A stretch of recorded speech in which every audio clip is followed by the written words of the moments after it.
Okay, welcome back to week 3 of Fox and Thoughts. This week, potentially harmful autism video and books. So, you probably already know, well, if you don't, the good thing about these slide type videos is that you can have me on in the background while you do things, because this is basically a podcast without the pod or the cast. And it's basically a collection of random thumps that I had over the week, maybe things that I found. It's not always going to be a full 7 days. Sometimes it's 5 days, sometimes it's 4 days, maybe it would be 2 or 1 even. I'm not gonna put pressure on myself to try to have a thought every single day, because sometimes I just don't have interesting thoughts. And sometimes maybe I just don't want to share them to the world. Anyway, so I'll try to make these flow, but don't expect it. So here we go. So first, this is something that came up in my YouTube recommends. It's not there anymore, thank goodness. It's a video about, if you look at the screen right now, it says on the thumbnail, it says, "Is this causing autism?" And I'm like, oh my gosh. Okay, so first of all, I'm not autistic, so I can't speak for autistic people, but I have watched videos by autistic people, and I know that autism is not some sickness or disease or result of bad diet. So I looked at the comment sections of this videos, and apparently it's talking about how diet, like your diet, like you can make you not autistic. That is such a weird thing to say. They want people to change their diet so they can be quote unquote normal. Please stop. This is spreading just terrible misinformation. I don't know why I was recommended this. I do sometimes watch videos by autistic people on autism, but I would never watch this. I did not want to give them my views. So I did just go to the video, quickly click pause and look at the comment section to sort of get a gist of the video. There were a lot of comments that were praising this video, so I'm wondering if maybe they have been going through their comments and getting rid of the bad ones, because I can't imagine any autistic person who would find this helpful or useful in any way, because it's completely ridiculous. And then there's people who probably don't even know about, they don't have autism, and maybe someone in their life has autism, and they watch this. That's misinformation. These things can be dangerous too. I mean, diet has to do with your body and everything. And anyway, if you want to know about autism, don't watch these types of weird videos, okay? Go to autistic creators like, I forgot what her name was, because I only recently started watching her, this channel called I'm Autistic, Now What? And I sometimes watch her videos. I think they're very good. She always says that autism is a spectrum, and she's very good at explaining her experiences and everything like that. So it's a really nice look into her autism. There's also Paige Lael, and actually she is the first autistic creator I started watching, because when this movie came out that Sia directed called Music, and it was featuring this girl who had supposedly autism, and it had a lot of backlash because the actor was not autistic. So she actually did a breakdown, not a breakdown, but sort of she reacted to this movie or explained this movie or something Well, anyway, I watched a video she did on the movie, and then I started watching other videos, and it really gave me an idea of what autism is for her. And that was it's been very it's been very good. And it's been very nice learning about autism from autistic people. Because I want to know about the world and about the different people in the world. I think it's important. Anyway, so check out I'm Autistic Now What? I completely forgot what her name was. I just recently started watching her, okay? You can see that I recently started watching her. Um so yeah, sorry I don't know your name. Um and Paige Liao. Okay. So, now that we're past the ridiculousness of that one video that was in my YouTube recommends, I have no idea why it was there. I'd like to talk about The Goose Girl by Shannon Hill. Okay, so this book is one of my most favorite book of all time, and it's the book that got me inspired to write stories. Actually, it's not the first book that got me inspired, so my inspiration in my getting into writing had two folds, sort of. I first both books by Shannon Hill, I first read Princess Academy, and then I thought, oh, I want to write a story just like that. And so I kind of did, but not really. It was a lot of it was just dialogue, because I didn't know what to do with the description and how to do that and everything. I also didn't want anyone to know that I was writing for some reason. So, in the case anyone found that, I could say I'm planning a comic. That's what I was trying to go for. Anyway, so The Goose Girl, every time I pick up this book, every time I read it, I feel just inspired to write. Every time. So it works every time. It's just wonderful. So I'd like to talk about it. And this photo that I have on the slide, this photo is from somewhere.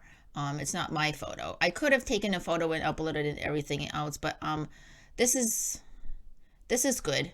I put the link to where the photo is from. Anyway, so my most favorite opening line, this book, okay. It starts. She was born Anadori Caladra Taliana Isili, crown princess of Kildenry, and she did not open her eyes for 3 days.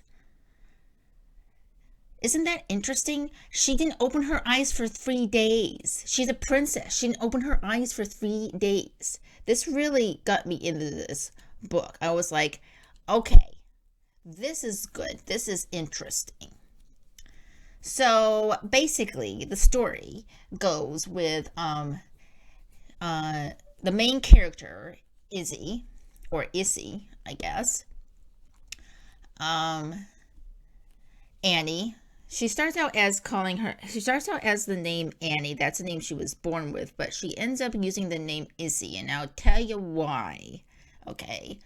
So, she lives in Kildenry, right? And so she has to go to Bayern, which is another country over across the forest, the other side of the forest, to keep good relations with them. It's she's going to be with the prince and stuff, and they have to keep good relations because, they don't want a war. So on the way into the forest, they're traveling in the forest, and then her lady in waiting is like, well, actually there's some tensions in the group. There's something odd about some of the guards, and her lady in waiting is like acting all weird with her, and there's some tensions. Poor Izzy thought that she was friends with her lady in waiting, but maybe it turns out not. And at one point, her lady in waiting is like, nah, I want her title. And so the group splits and there's tensions. And Annie is like, oh dear. And it seems like she might be harmed, or something terrible might be done to her. So she runs away, and I don't know if they make chase, but I think the guards that are loyal to her sort of stop the other guards who aren't loyal to her, they're loyal to the lady in waiting, from chasing her. Okay, so then the lady in waiting, she poses as the princess. Okay, so she goes to Bayern's kingdom and she arrives there and she says, I am the princess, right? Because they don't know what the princess actually looks like. Okay, and so Izzy is kind of really, really worried about what this lady in waiting is going to do. You know, she could potentially start a war too, right? She doesn't know. And so, but Annie or Izzy doesn't know what to do because nobody will believe her if she says that she's a princess, or they would believe the lady in waiting, it seems. And so she has to hide her hair, because not Bayern people and Kildare people have different hair color. So she has to hide her hair and stuff, and she does end up getting into the palace grounds, posing as their Goose Girl. So this is where the Goose Girl stuff comes out. And eventually she does meet the prince, but he can't know that she's the princess, but they might be falling for each other. There is all kinds of stuff going on. She can't tell him who she is. He doesn't know who she is. But they're trying to fall for each other a little bit. But there's this tension because he thinks the princess that he's supposed to be marrying is already at the castle, at the palace. So anyway, that's what happens. There's also a little bit of potential magic in which Izzy might be able to talk to animals, in a sense. Yeah, and there's some interesting stuff going on in this book, and so I would highly recommend you read it if you've never read it before. And if you have read it and it's been a while, maybe read it again. So there's something about, Shannon Hale's style, and it's like a soft spring breeze with an underlying rainstorm, with building tension to a thunderstorm. And it's just a soft writing style, and it's very like fairy tale-esque in this Goose Girl, but there's something about it that there's also some tensions. You know what I mean? And every time I read just a few passages of the Goose Girl, it reminds me why I love writing stories. And I think it would be awesome if I could have such influence on someone, meaning that if someone read my stories and felt something, about my writing or about the world, that would be pretty rewarding to me. So that was a thought. That was another thought that I had. The Goose Girl by Shannon Hale. You gotta read it. You gotta read it. Anyway, the next thought I had was, this is something that I feel sometimes. So, other people's success making me feel jealous and putting me in a rut sometimes. So sometimes I just feel this sort of, I guess it's the jealousy thing, but like, I can't get there as quickly as maybe some other people can. Meaning that, I'm talking about publishing a book. So if you have time and money and all the support in the world, you can do many things like publishing a book. And so sometimes I get a little jealous and it puts me in this writing rut. It's not like I stopped writing or anything. I haven't stopped writing. It's not like I stopped writing. It's like, it just feels like, it's like feels so slow and sluggish, and it's like nothing is happening, and how can I make something happen already? So even though it is happening, I get into this mindset somehow. And I need to remember, especially at these moments, how much I love my story. and how that I'm still learning. So maybe my process isn't that fast, and how I will eventually get there and be published. I know that it will eventually happen. It's not like it's not going to happen forever. It is going to happen. I'm going to make it happen. It's just that sometimes I see all these people passing me by. I'm saying passing me by, but it's not a competition. I'm not having a competition with those people, but it's just, you know, you feel that way sometimes. It can't be helped. And it just, I thought I'd talk about it because I want you guys to hear about sort of the real experiences about trying to become a self-published author. It's not, rainbows and sunshine or everything. It's a big, long struggle, especially if you don't have the time or money and all the support in the world to put all this time into trying to make this thing. Some people have a lot of other time, but I just don't. So, yeah. Well, the only thing you can do is move at your own pace, and you will get there. You have to believe that you will get there. And I have to believe that I will get there this year. It's going to happen somehow. It is going to happen. I have to believe that. Otherwise you just stop, right? So I'm not going to stop. Okay, the next thing I want to talk about is just not really a thought that I had. It's like, what is it? What is this? But there was, I'm on this writing forum called Wacky Writers, and somebody asked a question about chapter titles. Like, do you have chapter titles, and what do you think about them? And I thought, maybe I'll bring that up in my video. So I'm bringing it up in my video. By the way, Wacky Writers, I know, I have so much trouble saying words sometimes. Wacky Writers is a writing forum made by writers for writers, and it's free to join. So I'll put the link below. Oh, I'll also put the link of the two autistic creators. I'll put their links below so that you can go and watch them. Yes, and you can also go and check out the writing forum. It's pretty active. There's lots of people there. You can have interesting conversations and stuff. There's also role play things going on over there. I don't go to the role play side of that forum, but there is other things that you can do besides just talking about writing. Okay. So, chapter titles, yay or nay? I went to look at some books that I know have chapter titles. Alice's Adventures in Wonderland by Lewis Carroll. Chapter 1 is Down the Rabbit Hole. That's very fitting. A Man Called Ove by Frederick Backman.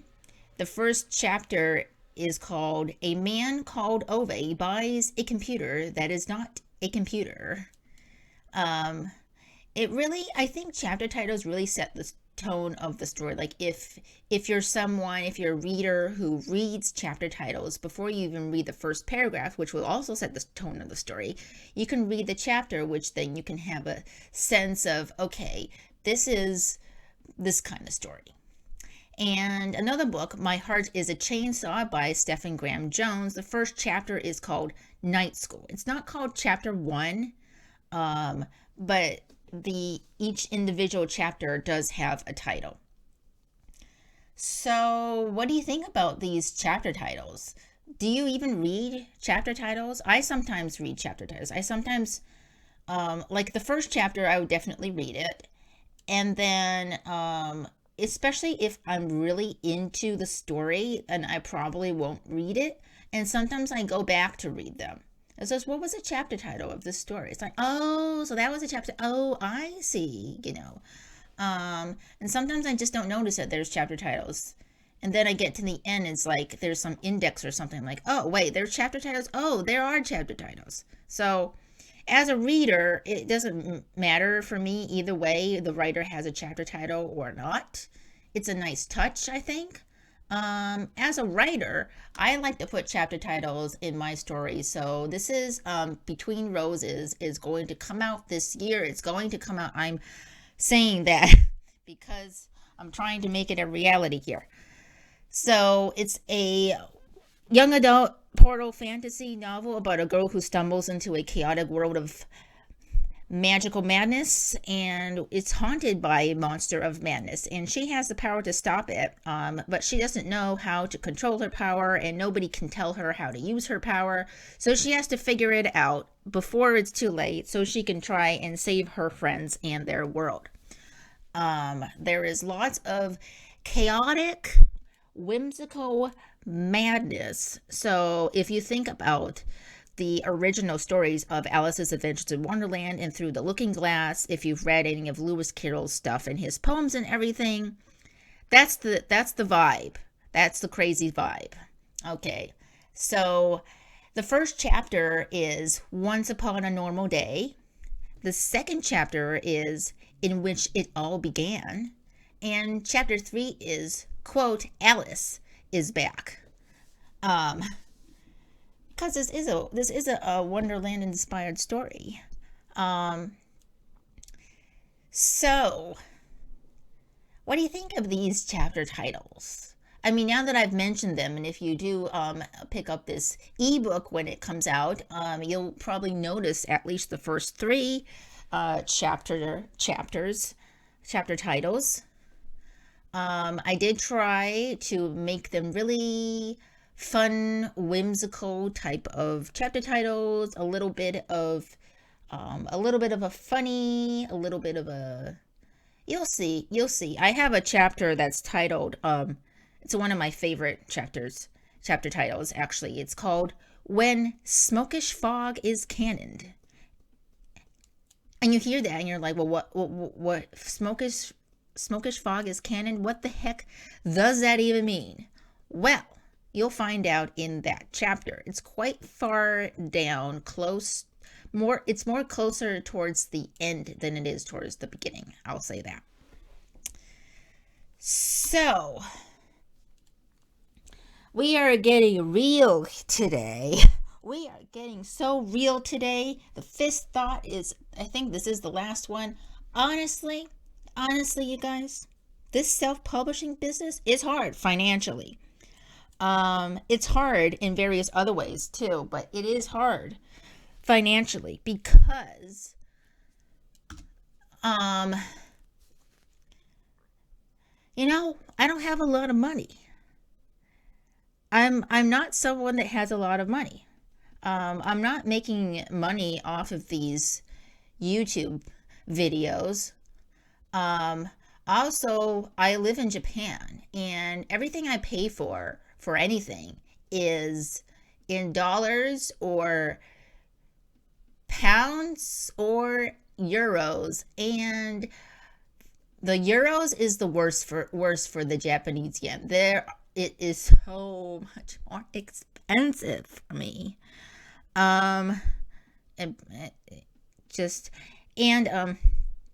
dollars is really expensive right now. It wasn't so before, but now it is, and because the world is a mess. There's wars going on, there's crises going on everywhere, and that affects everything else because everything is connected. So yeah, the yen is super weak right now, which sucks. Honestly.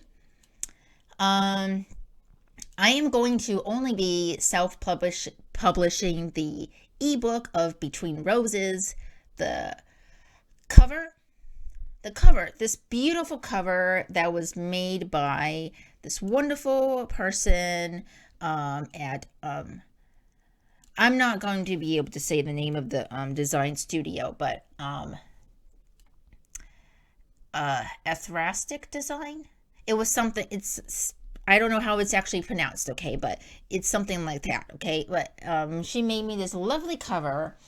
It was about 125. About 125. I feel like it could have been a little bit more than that.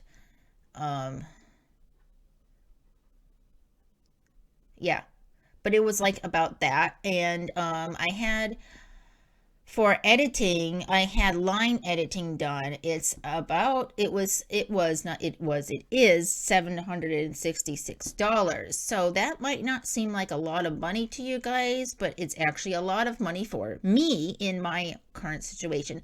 And so the proofreading will probably be about $670, maybe even a little more than that. I would be asking the same editor who did the line editing for me. So,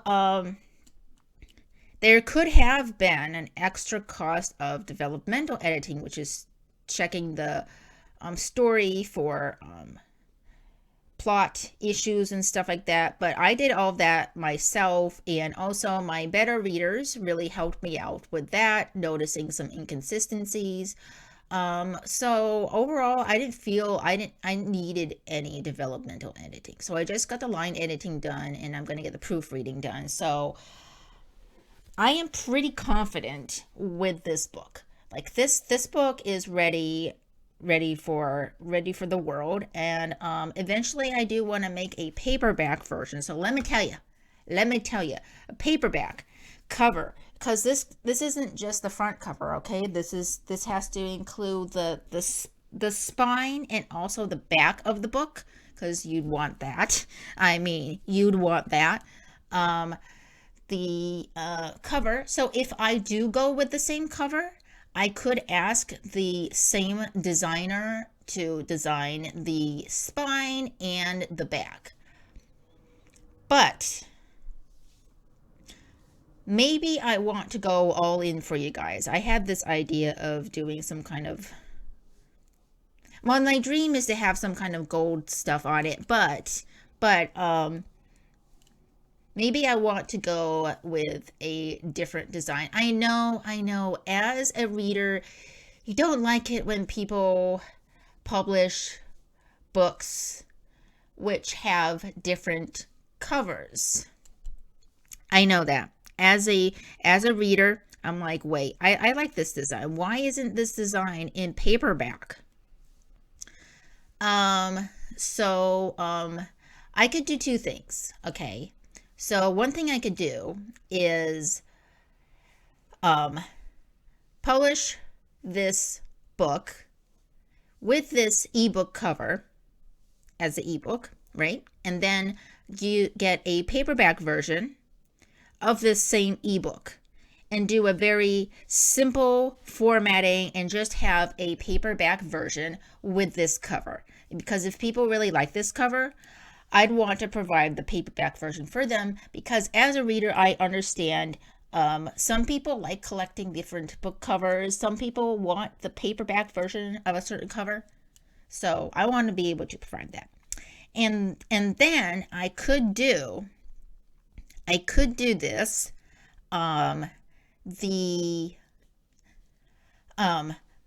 another paperback version, which will also come with a hardback version, which is fully on, just full on in everything. I'm also thinking of adding some illustrations into the book, so I need to get those done, which will cost stuff.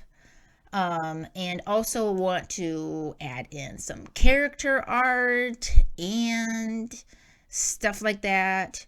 A reason I want to add illustrations in the book is because I've always thought that it would be fun for a young adult fantasy book to have illustrations of some scenes in them.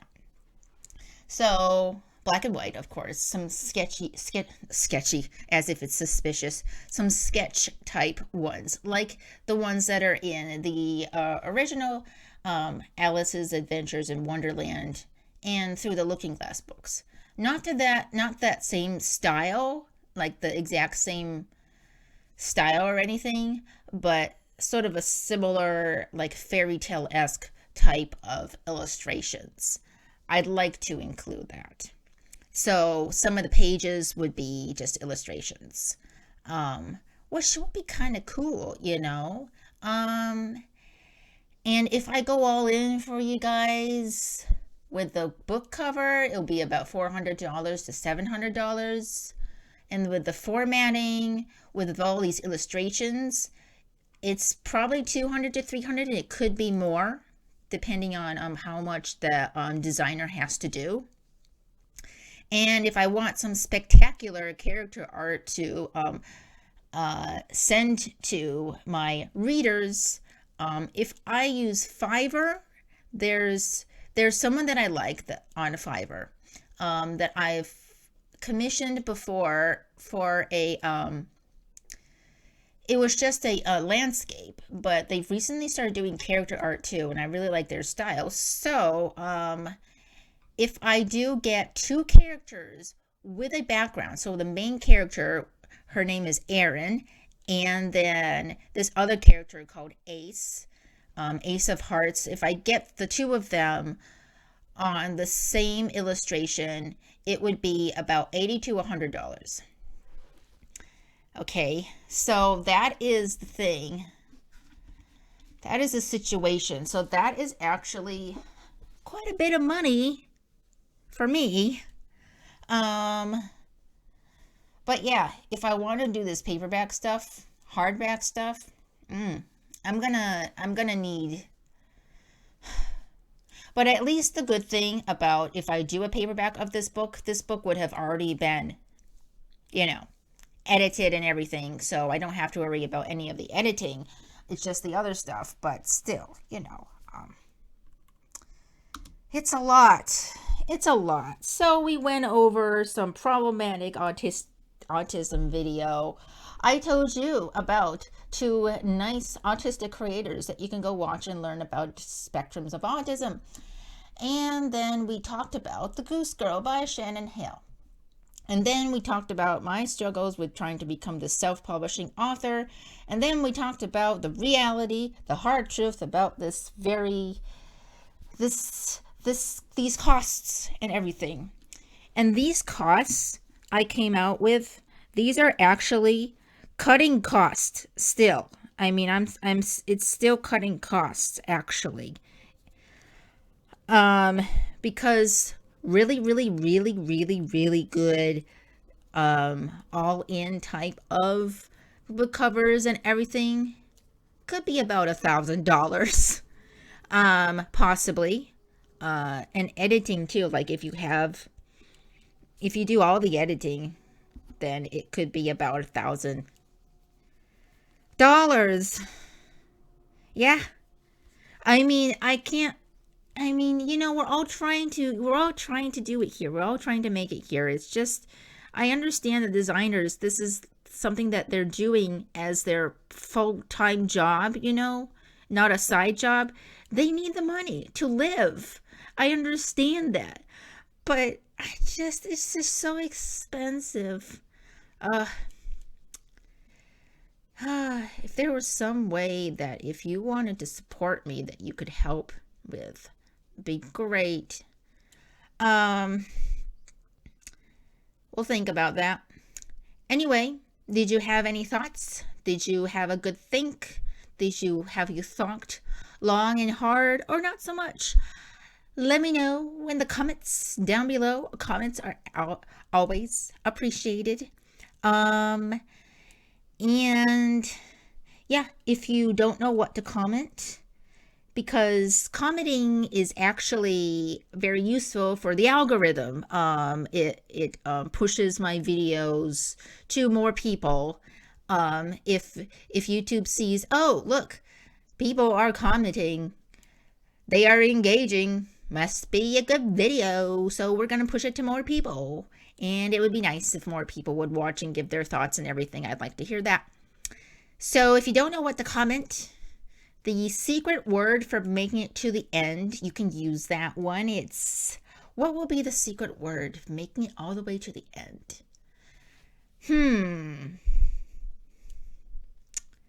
Why don't you comment?